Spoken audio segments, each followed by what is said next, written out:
we just wrapped up a great conversation with Ray Fakhoury, who manages the sort of energy policy side at AWS, Amazon Web Services. Really great opportunity, first time on the podcast, to really talk to a buyer of energy. Obviously we talk to a lot of folks in our space who are, dealing with challenges on developing new energy projects, but to hear someone who is grappling with some of the same issues, but from the other side of the deal equation, was fascinating. And I think there's a lot of synergies with what he's talking about with policymakers and what we're working on too. So Right, 100%. He talked a lot about what AWS is doing and some of the challenges that they face in building facilities around the U.S. and what those conversations look like on the ground with local policymakers, with local utilities, to make sure that they're set up in the right way. And our listeners, I think, will take away some important sort of key talking points about like what it takes to be successful in the field when you're thinking about building. Well, Ray, thanks so much for joining us here on Good Energy. We really appreciate you joining. Why don't you just start by talking a little bit about yourself and what you do at AWS? Yeah, awesome. Well, hey, thanks for having me. I'm really excited to be here. I will say, first time on a podcast. So nice. Really excited to do this. Glad it's ours. Yeah, my debut. Awesome. So I'm Ray Fakhoury. I'm Energy Policy Manager for Amazon Web Services. What that means is that I spend my days trying to figure out ways to establish markets so that our company can get access to energy resources to continue delivering for our customers. So ultimately, we're working to make sure that we're meeting our climate pledge, which is net zero by 2040. And so a lot of my day-to-day is trying to figure out how best to ensure that we have the resources to power those data centers that we all really rely on. So, no 2 days are the same, as I'm sure everyone kind of mentions, but that really is the gist of it. Yeah, that's awesome. Well, at a super high level, I mean, part of the reason that we wanted to bring you in is that energy demand is just like such a hot topic for our industry right now on sort of the generation side. And I have to assume that as a large energy buyer, it is as well. There are, sources like manufacturing and in onshoring of manufacturing and the tech industry are certainly driving, a surge in electricity demand that we haven't seen in this country in a long time. So we'd just love to hear sort of what you're looking at on your side and whether you're sort of optimistic about the future of energy in the United States. Sure. So I think being in policy, you kind of have to be optimistic, right? Yeah. You're working every day to make things better and to help ensure that we're actually reaching the goals that we're setting out. So, I'd say we as a country decided 6 years ago that we wanted to onshore everything, right? We want to be the leaders in energy development. We want to be the leaders in tech. And so we made a conscious effort to start shifting a lot of the supply chains from offshore to onshore, things like solar panels, electric vehicles, energy storage facilities. So we made a conscious effort. While we did that, we also started realizing that customers, consumers all started relying more heavily on other resources, right? You have smartphones, smart washer dryers, smart ovens. So everything's getting smarter as we all shifted onshore. And so it was really a unified push as a country to move us forward on this energy demand. So while we see data centers load growing, we also are seeing electrification just across the board, right? EV fleets for large manufacturing coming onshore. So I think really kind of our perspective is that this is really good for everybody, right? This is investments in the grid. And so we're starting to see these investments really take shape and move the grid from something that is really old and aging into the 21st century, which I think a lot of these investments have just been kind of missed for years. And so it's a moment now where, yes, we talk about it as being unprecedented, but it's really an opportunity, right? It's an opportunity to upgrade these infrastructures to allow for new technologies to come onto the grid. And before joining Amazon, I was actually on the renewable energy development side. And that was the biggest problem that we saw is that a lot of the grid infrastructure wasn't really ready to accommodate this growth, right? And that was it's just still not ready. Exactly. And so it's still not ready. And there's still this big push that we need to continue investing in the grid, in grid enhancing technologies, right? Things that would typically help us eke out more with less. So I think that's something that we look at and we try to continue figuring out how can we keep innovating, bring on new configurations of energy resources. Right now it's solar and storage. Next it's other particular resources, maybe it's geothermal. So we're really excited about just what the shift is there. Yeah, that's awesome. Could you sort of double click into that a little bit? What do you feel like might be some barriers to meeting your long-term energy needs as a company? For us, our biggest barrier right now is speed. We want to go fast. And we're working with utility partners that they have to make sure that they have reliability. And so we're trying to pair the two up. How can we go quickly, reliably? And so that's one of the challenges that we're seeing is we want to be able to help invest in various resources, but there are state barriers or state regulatory barriers that kind of block us from being able to take advantage of that, right? Investing in substations, for example, or ultimately being the folks that are kind of helping build new transmission. And so we want to be helpful without being disruptive in that regard, because the one thing we don't want to break is the grid. And so ultimately, I think from our standpoint, we really just want to help incentivize this investment, which is why you're starting to see us engage more in rate cases across the country to say, we want to pay our fair share. And what is that fair share? And how do we help align our growth and economic potential with investing in new infrastructure so that customers from all sides aren't really saddled with, increased costs, right? We want to make sure that everyone's getting benefits as well. In your view, is it sort of a newer trend or newer development that companies like Amazon are getting this deeply involved in these sort of policy questions around energy? I from my sort of, ignorant vantage point, not knowing the buyer side as well, it seems like sort of novel and impressive that you are not only, trying to go out and procure as much energy and as you said, go quickly and reliably, but like engage in the policy conversations that are necessary to make that happen. Is that sort of like, have you seen that change as, in your time at Amazon? Are there other sort of buyers in your space that are getting involved in that way? Yeah, certainly. I think you're not only starting to see the buyers themselves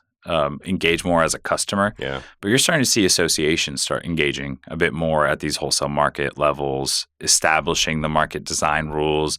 And then also at FERC, I mean, I think our engagement has really been new at FERC levels and at state regulatory levels, where in the past we've usually relied on maybe an association like ASEA to be, our leader there. Now we're starting to realize that because we're such large customers for these utilities, we have to be engaged as well, right? And we have to ensure that we're making sure that we're pushing in the right direction when it comes to clean energy procurement, grid enhancing technologies.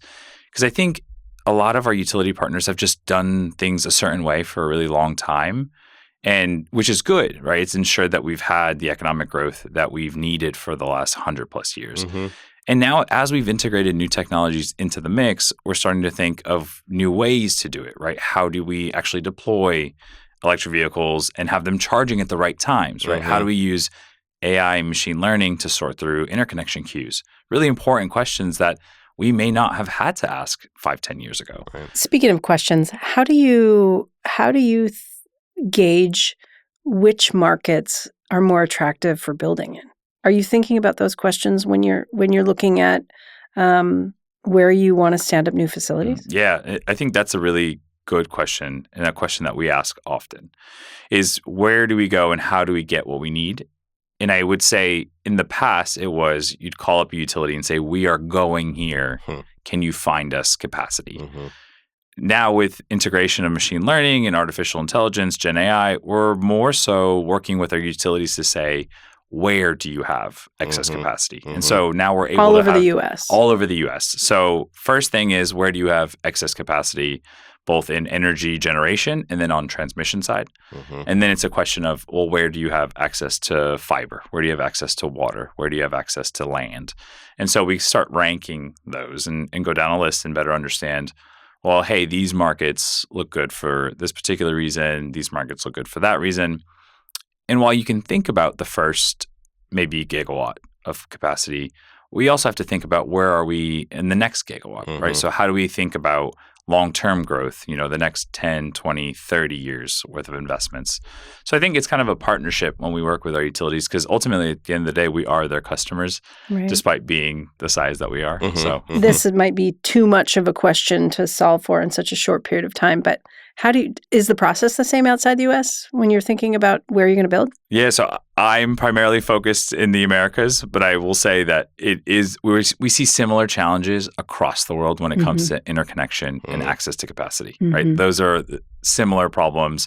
So we're not behind, we're not ahead, and I think we're all kind of trying to figure out how to row in that same general direction. It's consistent. It's the consistent narrative we hear no matter who we talk to. The challenges are the same. Right. for all of our folks. You mentioned at the outset the climate pledge. So can you talk a little bit about sort of how that factors into your role and sort of the procurement decisions that Amazon's making and your sort of investments in clean energy? Sure. So Climate Pledge, for folks at home, is our commitment to reaching net zero by 2040. It was built off of a previous commitment to reach 100% energy match by 2030 with renewables, which we were actually able to achieve 7 years earlier in 2023, just matching 100% of our operations across the board. Mm-hmm. And so now that we're starting to take this longer term shift of reaching net zero, it's how do we enable more clean energy and specifically carbon-free energy to get onto the grid? And so this was a question that we've been asking ourselves, is that we understand that we want to continue growing to meet our customer demand, but we also want to ensure that we're mitigating carbon emissions grid-wide, right? It's a lot larger than just, hour by hour or where our facilities are. So how do we invest in resources in, say, states that might have a more carbon-intensive grid? And so our idea there was to start looking at longer duration storage, geothermal resources, obviously continued investments in wind and solar. Mm-hmm. But then what's the other energy generating resource that will get us to around the clock power? And while we know AP1000s are proven technology, we have 2 built in Georgia with Southern Company, we started thinking, well, how can we build off what folks have learned in the space there while continuing to invest in our renewables and then help us invest in resources that'll be that round the clock. So last year, we announced an equity investment in X Energy, which is based in Rockville, Maryland, to bring about 5 gigawatts of new SMR technologies by 2039. And so that was our push to start to say, well, we know the PPA model and that works. But rather than saying we will buy once you bring it on, let's actually enable the technology to start proving out whether or not we can get there. Mm-hmm. And so that was our kind of vision into why we took an equity position in X Energy versus kind of waiting until the technology sorted itself out. Now, while we're invested in X, we certainly are looking for other options, right? We're continuing wind and solar. We're looking at long duration battery storage. And so the question just becomes, how do we continue enabling these technologies and innovating to reach our ultimate goal? And we know it's not linear, right? There are going to be bumps along the road, but so long as we have that as our guiding light, I think we can ultimately get to that point. It's in everybody's best interest, like no matter where you are in the country, to be thinking about how we're meeting demand.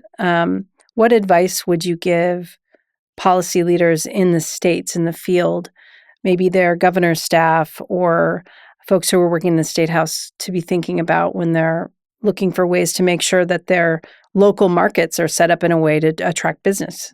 Yeah. I think the biggest challenge that we're running into is stability, right? We need that predictability to be able to make long-term investments. And so what we'll see a lot of times is that we'll engage with state leaders, specifically at, your economic development agencies at a particular state, and there's a lot of excitement, right? This means billions of investments, tax revenue without having to move a ton of folks in. So it really helps ensure that the revenues coming into communities, into the state, just help move the state forward. The challenge becomes when we're not necessarily getting the same message from the locals. And so one of the things that we've been doing is getting more out in the community and helping to build those strong ties and investing in communities so that they not only see the benefits from the economic development side, but also from putting a face to the name. Right. And so when we work with some of these states, things that we like to inform our leaders is predictability is really good. And then helping ensure that there's sound siting and permitting resources, right? Whether it's best practices so that counties know how to engage, how to adopt these rules, how to not feel as though they're being taken advantage of, but also ensuring that there's a predictable pattern, right? In 3, 6, 9 months, I know if I put in an application, whether I'm an energy generator or an energy user, that I'll get a decision, right? So I think what we've seen a lot of times is that you'll submit an application and it might be months before you find out whether that application is even complete to begin the process. And one of the things that we know is that states are constrained, right? They're being asked to do more with less. State agencies are also struggling with trying to adapt new technologies while sticking with the way that things have been. And so we just are here to help, right? That's one of the things that we've really worked with our state leaders to say of like, if you want to integrate this load. We're excited to bring it here. Here are some ways in which we can ensure that it's beneficial for both parties. Mm-hmm. Yeah, it's amazing because I think there are a ton of opportunities for our industry and yours to collaborate on that, because we face, as you just noted, the same kind of challenges with some of the siting and permitting environments. And I think in order to move the ball forward on both the demand and the supply side, we have to sort of tackle all that together. Yeah, So, and I'll even add one more of like, how do we look ahead, right? This is a lot of retroactive or looking back policy to help Right. ensure that we have development. I think even looking forward, there are a lot of really creative ideas on how to identify where transmission capacity is available, yeah. right? And so you as a lawmaker could instruct your state's utility to start thinking of innovative ways to integrate artificial intelligence, machine learning, so that you can help bridge some of that, back work when you're just back of envelope or you're engineering and you're using Excel spreadsheets. You can integrate all these resources into, say, let me plug in every transmission line I have, every project into this proprietary software that's developed specifically for that utility, and then run an algorithm to say, hey, where do I have any availability, right? And you can update that, a process that would take months, years. I think SoCal Edison's actually rolled this out as well of, hey, you can go on their website and you can identify just exactly where any availability is, but you can also see where there's congestion, right? And that will help when it comes to building out transmission and moving projects ahead, because that's the biggest constraint that we're seeing is just transmission availability is not really there. Well, Ray, I really appreciate you coming in and sharing some of Yeah. these thoughts with us. As I said, I think there's a lot of overlap in what you're working on the buyer side and what we're working on the supply side. So I think it's good to know that we've got you as an advocate on that side, and we'll keep trying to give you as much clean, reliable electricity as we can. So. Love it. Yeah, keep it coming. Keep it coming. Thanks, I appreciate the time.